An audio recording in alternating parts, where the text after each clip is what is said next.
So I have Chrome open with our bookmark page, and the bookmark page downloaded from the module, saved it to my computer, and I've opened it up here. You can see it says file and then desktop, custom bookmark page, bookmarks.html. This is the actual file that we're going to edit in our editor. And then just before this video, we set this to be the page that opens when we first open Chrome, and we set it as the home page and with this homepage button, so you can press the home button and get to your bookmarks at any time. This is much easier on Firefox, where every time you open a new window, it gives you the bookmarks. But now we're going to go make a couple of customizations here. The big customization, maybe the one that could be the most confusing at first, is how to rearrange these columns. So if we go over to the code, and I'm using VS Code here, we're just going to we can ignore everything up in the top in the head and the style tag. Everything that we see on the web page is going to be in this body tag. And if we look, I have something called a div in HTML. This is just dividing up a section, and it has a class. This is just so that we can make it look nice the way that we want. And within this div, see how it's indented to let us know a little bit. We have these columns. It says class equals column. And if I let me highlight all this, that is the entire medical and health column. And I could just move it down. But what we want, what we decided before we started recording, is we want the news first. So I'm going to just take the news, I'm just going to cut it. I'm going to come up here and paste it in and save and refresh. And now I've taken the news column and moved it first. So if we like these links, the New York Times, BBC News, Google News, well, maybe we want another news paper here. NPR. So let's go get npr.org. Thanks for that timely interjection. So we want to be able to get here all the time without having to type in npr.org. I'm going to go up into the URL bar and copy the link. So back over on the code, and this is where it says add more news links here. This is where we just have to copy this that's above and make it look the same. So I'm just going to put that there for now.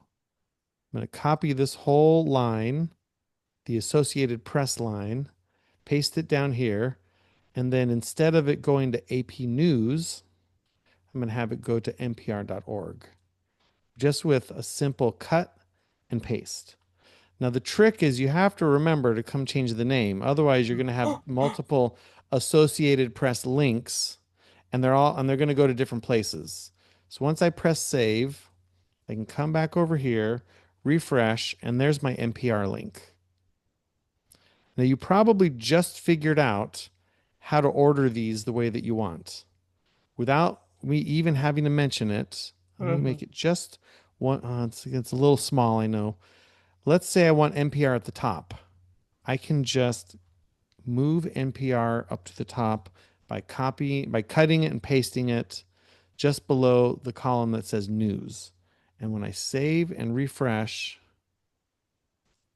the page, NPR is now at the top. So we can change the name of this if we don't want it to say medical and health. Maybe we just want it to say health. Mhm. Maybe that's more appropriate. Maybe you have 15 links of something very special that you do. You can just change it entirely.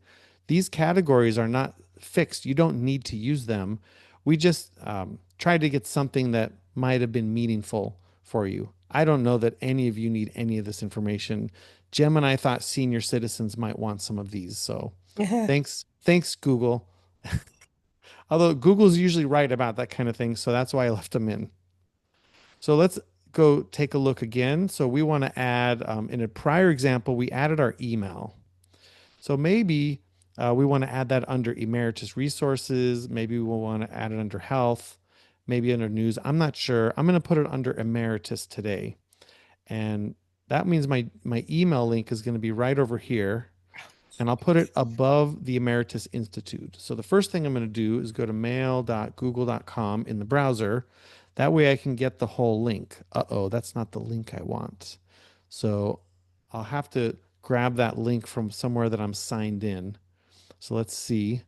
I'll make a new link here, and I already copied and pasted that NPR link.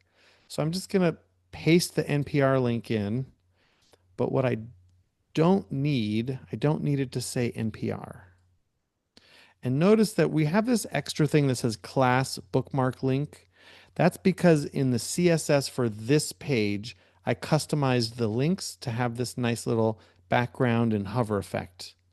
And if we were to get rid of that class equals bookmark link, then it would just be a plain link.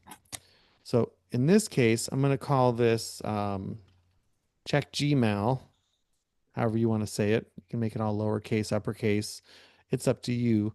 And I think I had in my clipboard a Gmail link from before. So let me just look real quick. Go through my clipboard. Oh boy, there it is. There's the link.